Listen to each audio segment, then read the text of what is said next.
اعوذ باللہ من الشیطان الرجیم، بسم اللہ الرحمن الرحیم۔ اللہم صلی علی محمد وعلی آل محمد وبارک وسلم تسلیما کثیرا کثیرا۔ جب کبھی بھی کوئی بھی کام کریں، اس کام کرنے سے پہلے رب العزت کی وحدانیت کا اقرار، محمد مصطفیٰ ان کی اولاد پر درود، محمد مصطفیٰ اور ان کی اولاد پر سلام۔ صرف اور صرف آپ نے یہ نہیں پڑھنا صلی اللہ علیہ وسلم، آپ نے پورا پڑھنا ہے صلی اللہ علیہ وآلہ وسلم۔ آپ نے صرف یہ نہیں پڑھنا اللہم صلی علی محمد وآل محمد، آپ نے پورا پڑھنا ہے اللہم صلی علی محمد وآل محمد وبارک وسلم تسلیما کثیرا کثیرا۔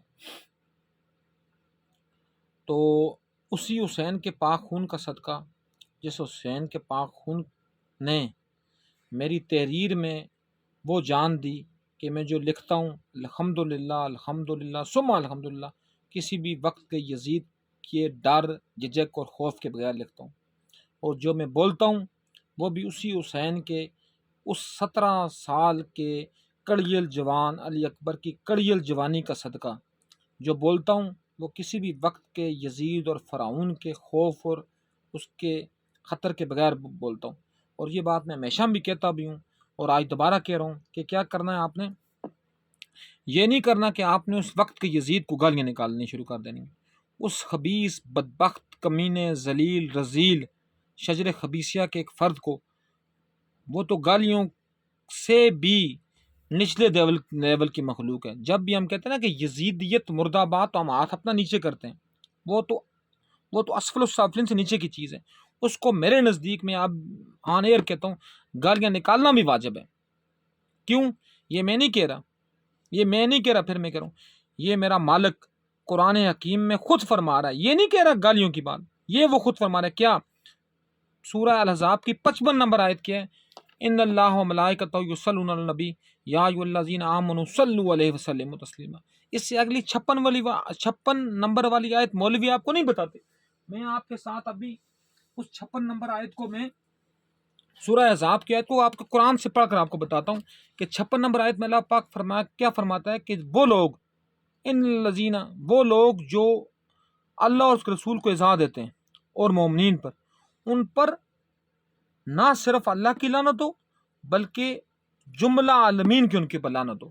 اس لیے خدا را ان لوگوں سے اپنے آپ کو دور کر دیں جو لوگ آپ کو دین میں بھی کجیاں نکالتے ہیں۔ آپ نے ڈائریکٹلی طور پر آپ نے کیا کرنا ہے، آپ نے جب بھی کوئی بات کرنی ہے اس قرآن کے پاس آ جانا ہے۔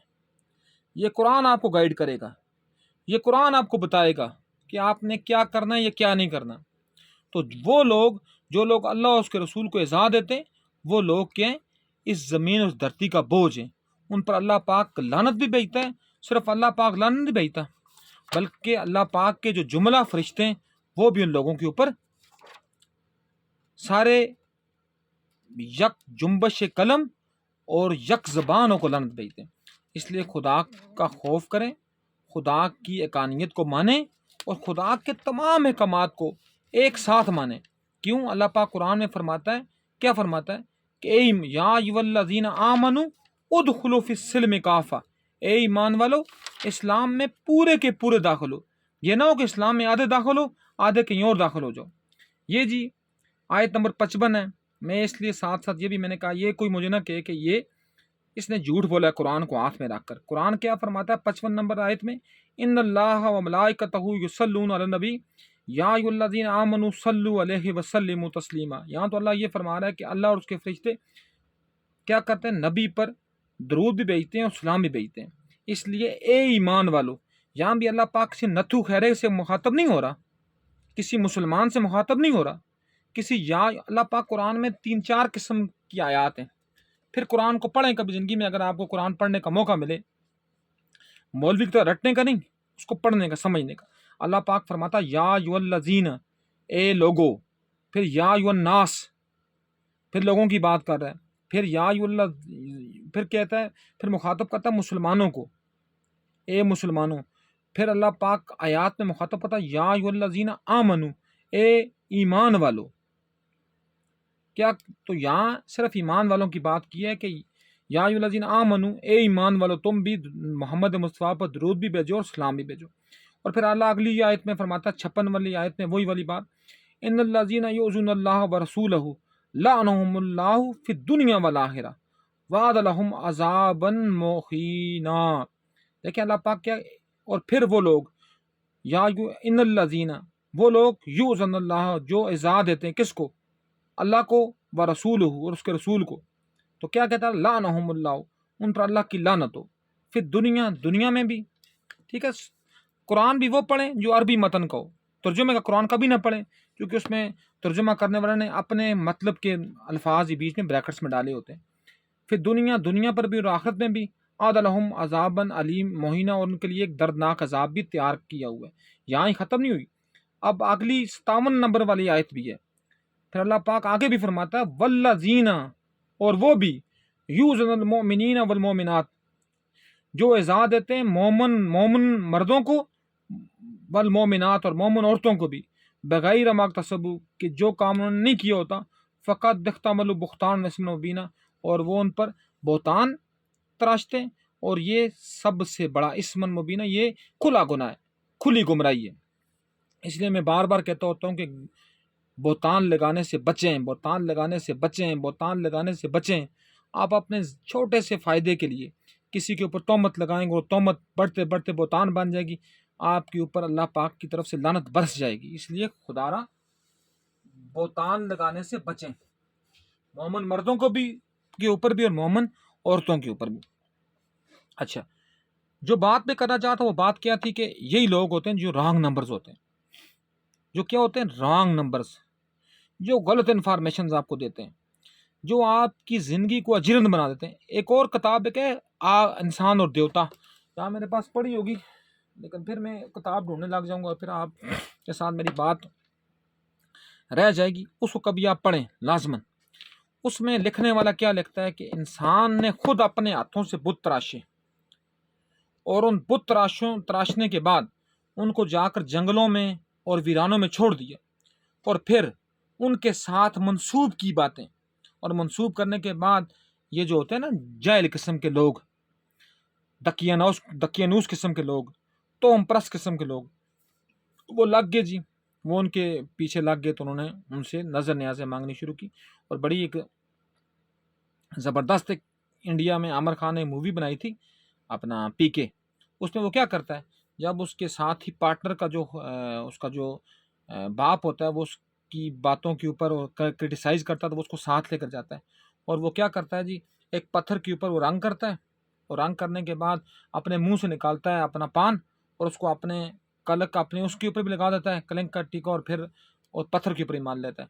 تو 2 منٹوں کے بعد لوگ آنا شروع ہو گئے ہیں، کوئی پتھر کے اوپر لیٹتا ہے، کوئی پتھر کو سجدہ کرتا ہے، کوئی کیا کرتا ہے، کوئی کیا کرتا ہے، جبکہ یہ سب کے سب رانگ نمبرز ہوتے ہیں۔ لیکن اس پیغام میرے سے، میں پھر یہ کہوں گا، اس پیغام میرے سے کوئی اس ڈائریکشن نہ جائے کہ وہ اللہ کے ولیوں کی توہین کرنا شروع کر دے۔ جو اللہ کے ولی کی توہین کرے گا، اس کے اوپر دنیا میں بھی عذاب ہے، اس کے اوپر آخرت میں بھی عذاب ہے، اور وہ اسمن مبینہ والی بات بھی اس میں آئے گی کہ وہ چونکہ ان پر بہتان لگا رہا ہے، اور وہ کھلی گمراہی ہے۔ تو اس میں کیا بات کرنے کی بات ہے کہ یہ اللہ کے ولی تو وہ ہیں، ان اللہ و ملائکت، اللہ کے ولی وہ ہیں، ان اولیاء اللہ لا خوف علیہم ولا هم یحزنون، کہ جن کے اوپر نہ کوئی خوف ہے، نہ وہ غمگین ہوں گے۔ لیکن ان کے جو مجاور ہیں، جو ان کے سیادہ نشین ہیں، وہ سب سے بڑے لعین ہیں۔ اللہ کے ولیوں کے پاس لازماً جائیں، ان سے اپنے لیے بھی، میرے لیے بھی، ہر بندے کے لیے ہدایت کی دعا مالک الملک کے ان کے وسیلے سے مالک الملک سے مانگیں، لیکن یہ کہ رانگ نمبروں سے بچیں۔ اب دیکھیں رانگ نمبر کیا تھے، ابھی آج کی بات ہے، قبروں والی ایک سرکار ہے، کیا نام ہے اس کا؟ شاہ محمود قریشی، جو یوتھیوں کا نائب کپتان ہے، اس کی بیٹی مہر بانو قریشی آ رہی ہے۔ خدا کی قسم مجھے تو یہ جمہوریت ہے ہی گھٹیا تھی نظام، لیکن اس کے ہارنے کی جتنی مجھے خوشی ہوئی ہے، اتنی مجھے کسی کے ہارنے کی خوشی نہیں ہے۔ 3 بندوں کے ہارنے کی مجھے بے انتہا خوشی ہوئی ہے، ایک مہر بانو قریشی کی، قبروں والے کی بیٹی کی، دوسرے نمبر پر اس بدبخت رانا لعنت اللہ کی، جس کا نام تو ثناء اللہ ہے، لیکن ثناء اللہ اس کے پاس اس کی ایک رمق بھی نہیں ہے، دوسرے نمبر پر اس کی، اور تیسرے نمبر پر وہ دین کا تاجر فضل الرحمان کے ہارنے کی۔ تو بات کیا جی کیوں ہوئی ہے؟ اب یہ بھی ہے کیوں ہوئی ہے، کیونکہ یہ سارے کیا تھے؟ رانگ نمبرز تھے۔ انہوں نے اب کیا رانگ نمبر کیا ہے؟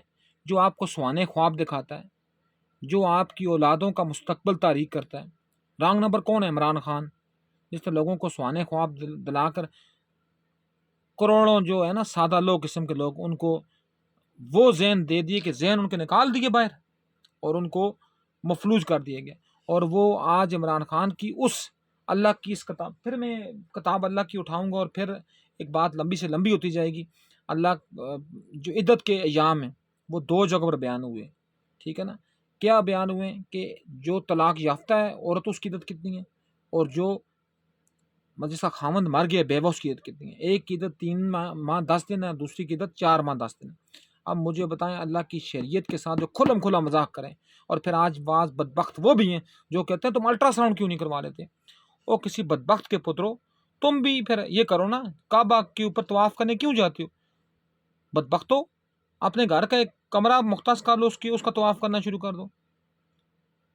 تم کو انسان کے پترو، مطلب تم یہ باتیں کرتے ہو کہ الٹرا ساؤنڈ کروا لیں اور یہ کہیں جی کہ اگر وہ حاملہ نہیں ہے، اگر اس کا کوئی بچہ نہیں ہے تو وہ آپ اس کی عدت ختم ہو جائے گی۔ اور یہ اللہ کے احکامات ہیں، اور اللہ پاک فرماتا ہے، اللہ کیا فرماتا ہے؟ یہ میری یادیں ہیں، اور جو میری یادوں کے قریب بھی پھٹکے گا اس پر میں اس کی دنیا تنگ کر دوں گا۔ اور دنیا تنگ ہے آپ لوگوں کی، سب کی، آپ لوگوں کی کیا، ہر ایک کی تنگ ہے دنیا۔ تو ویسے ہے ہی کیا دکھانا، کیوں؟ کیونکہ یہ سارے رانگ نمبرز ہیں جو آپ کے دلوں، دماغوں اور آپ کی روحوں پر قبضہ کر چکے ہیں۔ ان سے بچیں گے تب آپ کی جو آپ کی نسلیں، ان کا مستقبل روشن ہوگا، ورنہ آپ کی نسلوں کا مستقبل صرف تاریک بھی نہیں ہے بلکہ انصاف کی طرح تاریک ہے، سانپوں کی طرح تاریک ہے۔ جس طرح ہم یہ کہتے ہیں نا، یہ سیاسی جماعتوں نے اب پھر کیا جی، اب بنگلہ دیش میں کیا ہوا جی؟ رانگ نمبر، ایک اور رانگ نمبر آیا۔ کون رانگ نمبر؟ بے نظیر انکم سپورٹ کارڈ جو ہے، بے نظیر کارڈ، وہ ایک رانگ نمبر۔ کیسے رانگ نمبر ہے؟ اب پوچھیں کیسے رانگ نمبر ہے؟ وہ سا رانگ نمبر ہے کہ بنگلہ دیش میں ڈاکٹر محمد یونس نے بینک اپنا بنایا، اس میں سے ان لوگوں کو بلا سود قرضے دیے جو قرضہ واپس کرنے کی پوزیشن میں بھی نہیں تھے۔ لیکن یہاں ہمارے ان سودی بینکوں میں کیا ہوتا ہے؟ قرضہ اس کو دیتے ہیں جو پہلے ہی کھرب پتی ہوتا ہے، اور جو بیچارہ اس کے پاس کچھ نہیں ہوتا کہتے ہیں کہ تم اپنے کو گرنٹر لاؤ۔ وہ گرنٹر کہاں سے لائے گا؟ اس نے ان گھریلو عورتوں کو قرضے دیے، گھریلو صنعتیں وہاں لگیں، اور آج بنگلہ دیش دنیا کا سب سے بڑا ٹیکسٹائل کنٹری ہے۔ وہاں عورتوں نے گھروں میں دستکاری کی فیکٹریاں لگائیں، جن کو ہم کہتے ہیں گھریلو دستکاریوں کی صنعت۔ تو یہاں کیا ہوا؟ یہاں ہم نے ہر عورت کو بے نظیر انکم سپورٹ پروگرام کے 2 سے 3 ہزار کے لیے کھجل خوار کیا ہوا ہے، اور ان کو ہم نے بیکاری بنایا۔ اس لیے کہتے ہیں نا کہ اگر آپ کسی بندے کو ایک دفعہ کھانا دے رہے ہیں، آپ اس پر احسان کر رہے ہیں، لیکن اگر آپ اس کو دوسری دفعہ کھانا دے رہے ہیں تو آپ اس کو بیکاری بنا رہے ہیں۔ اگر آپ کو راستے میں کوئی بندہ مل رہا ہے، وہ آپ کی محنت کر رہا ہے کہ مجھے کچھ پیسے دیں، اس طرح پنڈی اسلام آباد کی سڑکوں پر ہزاروں لوگ پھرے ہوتے ہیں۔ آپ کیا کریں؟ اگر اللہ نے آپ کو دینے جگہ بنایا ہوا ہے، آپ جیب میں لازم پیسے رکھیں، آپ 200 300 400 500 جتنا بھی اس کو دیں، 10 روپے بھی دیں، لیکن کیا کریں؟ ساتھ اگر وہ بہت زیادہ پیٹ رہا ہو کہ مجھے دیں، اس کو کہیں کہ وہ جاؤ، بلکہ اس کو ساتھ ہاتھ سے پکڑیں، دکان پر لے کر جائیں، جھاڑو خرید کر دیں۔ جھاڑو خریدنے کے بعد پھر کیا کریں؟ کہیں یہ سڑک صاف کر، یہ گلی صاف کر، یہ صاف کر اور مجھ سے یہ 500 روپے لے جا۔ تو پھر کیا ہوگا؟ آپ اس کو بیکاری بننے سے روک دیں گے، لوگوں کو دستکاریاں سکھوائیں۔ تو ہم نے کیا کیا جی؟ بے نظیر انکم سپورٹ پروگرام کا پیسہ دے دیا اور ان کو ہم نے بیکاری بنا دیا، اور یہ ایک رانگ نمبر کی بڑی کیٹیگری ہم نے انوینٹ کی۔ پھر یہ جو قوم یوتھ ہے، یہ عمران خان کا ایک بڑا کارنامہ گنتی ہے۔ کیا گنتی ہے جی؟ کہ اس نے کیا دیا جی؟ اس نے لنگر شروع کیے، اس نے بھوکوں کو کھانا شروع کیا۔ او کسی بدبخت انسانوں، او تمہارے مفلوج ذہنوں، اس سے بہتر نہیں تھا کہ عمران خان ایک فیکٹری لگا دیتا، اس فیکٹری میں نوکریاں دے دیتا، بے شک کم قیمت کے اوپر بھی، مطلب صرف اور صرف روٹی اور کپڑے کے اوپر، اس کی چھت کے اوپر، تو کیا ہزاروں کے حساب سے بے گھر جو ہیں وہ گھر بیٹھنا ہو جاتے؟ کیا ہزاروں کے حساب سے بھوکے کیا وہ کھانا نہ کھاتے؟ لیکن کیا کیا؟ اس نے قوم کو خوددار نہیں بنایا، اس نے قوم کو بیکاری بنایا۔ پھر صحت کارڈ شروع کر دیا۔ صحت کارڈ میں کیا ہوا؟ اب مجھے بتائیں جی، کیا ہر بندہ 10 لاکھ کا خرچ کروائے گا؟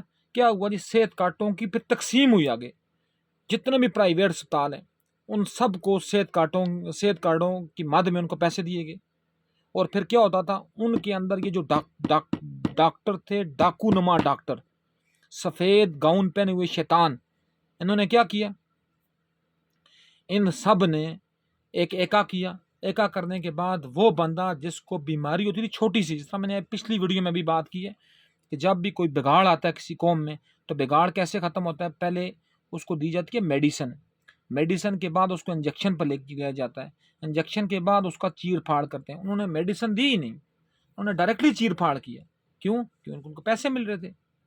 اور یہ پنڈی کے بہت زیادہ اسپتال ہیں، ٹھیک ہے جی، یہ 6 روڈ کے اوپر اسپتال ہیں، اس کے بعد یہ اپنا صادق آباد میں اسپتال ہیں، اس کے بعد یہ اپنا صدر میں اسپتال ہیں، جو سارے کے سارے ڈاکٹر اس بیوپاری میں مصروف رہے، اس بیوپاری میں شریک کار رہے، ان سب کا گناہ صرف اور صرف ان ڈاکٹروں کو نہیں ہوگا بلکہ ساتھ عمران خان کو بھی ہوگا، کیونکہ اس نے رانگ نمبر پھیلایا۔ پھر کیا ہوا، ضیاء الحق، اس کا نام زواد یہ الف یا اور حمزہ نہیں ہے کہ روشنی، اس کا نام ہے ضیاء، آگے عین لگائیں، دین کا ضیاء، دین کا خاتم کرنے والا۔ اس نے کیا کیا، خربوں کے حساب سے مدرسے کھول دیے۔ جو بندہ کوہستان سے نکلتا تھا، ایک ٹرنک کس کو کہتے ہیں، ٹین کا جو بکس ہوتا ہے وہ اٹھائے ہوئے، اور 2 مہینے کے بعد، 3 مہینے کے بعد، 2 سال کے بعد، 3 سال کے بعد، یا زیادہ کر دیں اگر تو 5 سے 10 سال کے بعد، وہ جب اپنے گھر کو واپس مڑتا تھا تو وہ ایک پراڈو گاڑی پر جاتا تھا۔ کیوں؟ کیونکہ اتنا زیادہ مال آیا۔ 2 ملکوں نے اس پاکستان کا بیڑا غرق کرنے میں جن کا مین رول ہے، 2 ملک، امریکہ سے زیادہ، ایک سعودی عرب کا اور ایک ایران کا۔ سعودی عرب نے رج کے پیسے دیا ان دیوبندیوں کو اور ان مدرسے والوں کو، انہوں نے رج کے پھر آگے کرپشنیں کی، انہوں نے رج کے آگے پھر دین کے نام پر اسلحے بیچے، اور پھر ایران نے بھی کیا کیا جی کہ اپنے مقصد کے لیے اس نے پیشہ ور قسم کے ذاکر پیدا کیے، جنہوں نے کیا کیا، قوم کے اندر نفرت کا اور بغض کا بیج بویا۔ میرے آقا، میرے مولا محمد مصطفیٰ صلی اللہ علیہ وآلہ وسلم کے لخت جگر امام جعفر صادق علیہ السلام کی جو فقہ جعفری ہے، وہ امن کی، بھائی چارے کی، حکمت کی، دانش کی فیکٹری ہے۔ وہ اسی فیکٹری کے اندر سے امام ابو حنیفہ بھی پیدا ہوئے، اسی فیکٹری کے اندر سے جابر بن حیان بھی پیدا ہوا، اسی فیکٹری کے اندر سے رازی بھی پیدا ہوا، اسی فیکٹری کے اندر سے ابن الہشیم بھی پیدا ہوا۔ لیکن یہ کیا ہیں آگے، یہ سارے کے سارے دین کے بیوپاری ہیں۔ وہ ایک اپنا فیض احمد فیض کی ایک بہت مشہور نظم ہے، اور اس کے ساتھ جالب صاحب کی بھی نظم ہے، وہ کیا کہتے ہیں کہ یہ جو مذہب کے بیوپاری ہیں یہ نری بیماری ہیں، سوائے ان کے جو کافر ہیں، وہ جو دین کو عرف آخر ہیں، میں ان سے باغی ہوں، میں ان سے باغی ہوں، میں ان سے باغی ہوں، یہ سارے دین کے بیوپاری ہیں، ان کا دین کے ساتھ کوئی بھی تعلق نہیں ہے، محمد کے دین کے ساتھ تو بالخصوص ان کا تعلق ہے ہی نہیں ہے۔ محمد کے دین، وہ دین جو میرے آقا صلی اللہ علیہ وآلہ وسلم کی ظاہری وفات 28 صفر سن 11 ہجری سے پہلے کا جو دین تھا، وہ کیا تھا، وہ سہانا دین، وہ شاندار دین، وہ عظمت اور عالی شان والا دین، جس نے 7 براعظموں کے اوپر اپنی جڑیں پیوست کی۔ لیکن پھر کیا ہوا، اس دین کے ساتھ وہ باتیں کی گئیں، وہ چیزیں نکالی گئیں۔ قرآن کا ترجمہ پہلا 18ویں صدی میں ہوا، کیا اس سے پہلے قرآن کا ترجمہ کیوں نہیں ہوا؟ اس کی کیا وجہ تھی؟ قرآن جو پہلی جو حدیث کی کتاب لکھی گئی وہ رسالت مآب صلی اللہ علیہ وسلم کے ظاہری وصال سے 200 سال کے بعد لکھی گئی، تو مجھے بتائیں کیا اس سے پہلے کیوں لکھی گئی؟ کیا بولتا قرآن جو محمد بولتا قرآن تھا، کیا اس کی ہر بات قرآن نہیں تھی؟ وہ تو اللہ پاک خود فرماتا ہے سورہ نجم میں کہ یہ محمد جو ہے یہ تو کچھ بولتے نہیں ہے جو اس کے علاوہ جو اسے وحی نہ ہو، کہ وَالنَّجْمِ إِذَا هَوَىٰ وَمَا ضَلَّ صَاحِبُكُمْ وَمَا غَوَىٰ وَمَا يَنطِقُ عَنِ الْهَوَىٰ إِنْ هُوَ إِلَّا وَحْيٌ يُوحَىٰ، تو جو کچھ بولتا ہے یہ وہی ہے۔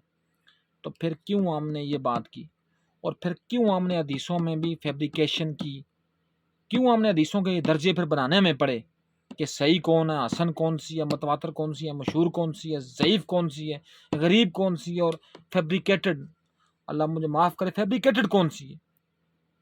تو یہاں وہ کھلواڑ کی، کیونکہ یہاں رانگ نمبروں کی بیوپاری تھی، یہاں رانگ نمبر لاکھوں نہیں بلکہ کروڑوں کے حساب سے پھیلائے گئے۔ اور پھر اسی اسنا میں پھر یہ ہوا کہ اصل دین کی اصل روح لوگوں نے مار دی، اور لوگوں نے اپنے من پسند انداز کے ساتھ دین کی آیات کا ترجمہ کیا، تفسیر کی۔ اس لیے تو علامہ اقبال فرماتے ہیں نا، بڑی کام کی بات کر کے میں اپنی بات کمپلیٹ کرتا ہوں۔ اقبال کیا فرماتے ہیں؟ الفاظ و معنی میں تفاوت نہیں، لیکن ملا کی اذاں اور ہے، مجاہد کی اذاں اور ہے، پرواز دونوں کی اسی ایک فضا میں، کرگس کا جہاں اور ہے، شاہین کا جہاں اور۔ پھر اقبال اسی کے ضمن میں فرماتے ہیں مزید، اقبال کیا فرماتے ہیں؟ اقبال فرماتے ہیں خود کو بدلتے نہیں، قرآن کو بدل دیتے ہیں، ہوئے کس درجہ بے توفیق فقیان حرم، ان غلاموں کا فتویٰ ہے کہ ناقص ہے یہ کتاب، کہ سکھاتی نہیں مومن کو غلامی کا طریق۔ اور پھر اقبال کے بھی مرشد اور میرے بھی مرشد سید عبد الرحمن شاہ گیلانی المعروف بابا بلے شاہ آج سے 450 سال پہلے فرما گئے کہ ٹھیکر کولوں ٹھاکر چنگا، پانی پیوے کتا، ملا کولو ککڑ چنگا، جگ جگاوے سوتا، وما علینا الا البلاغ المبین۔ اس دعا کے ساتھ کہ اللہ ہمیں رانگ نمبروں کے خلاف کام کرنے کی توفیق دے۔ والسلام۔